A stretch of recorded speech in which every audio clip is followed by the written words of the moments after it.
అన్నపూర్ణ ప్రార్థన. అన్నపూర్ణే సదాపూర్ణే శంకర ప్రాణవల్లభే జ్ఞాన వైరాగ్య సిద్ధ్యర్థం భిక్షం దేహీ చ పార్వతి.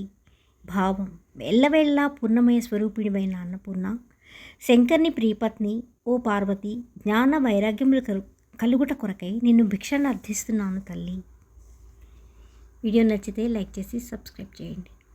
స్నానం చేయనప్పుడు పఠించవలసిన మంత్రము: గంగే చ యమునే చైవ గోదావరి సరస్వతి నర్మదే సింధు కావేరి జలస్మిన్ సన్నిధిం కురు. భావం: గంగా, యమున, గోదావరి, సరస్వతి, నర్మదా, సింధు, కావేరి వంటి పవిత్ర నదుల సాన్నిధ్యంలో ఆయా నదుల పుణ్యజలాలతో నేను స్నానమాడుచున్నాను అనుకుంటూ చేతితో కొంచెం నీళ్ళని తీసుకొని తలపై చల్లుకొని స్నానం సాగించాలి. వీడియో నచ్చినట్టయితే లైక్ చేసి సబ్స్క్రైబ్ చేయండి. గాయత్రి మహామంత్రం. ఓం భూర్భువః స్సువః తత్సవితుర్వరేణ్యం భర్గో దేవస్య ధీమహి ధియో యో నః ప్రచోదయాత్.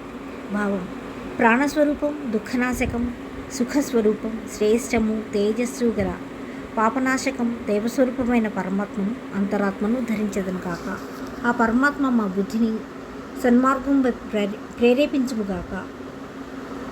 వీడియో నచ్చినట్టయితే లైక్ చేసి సబ్స్క్రైబ్ చేయండి.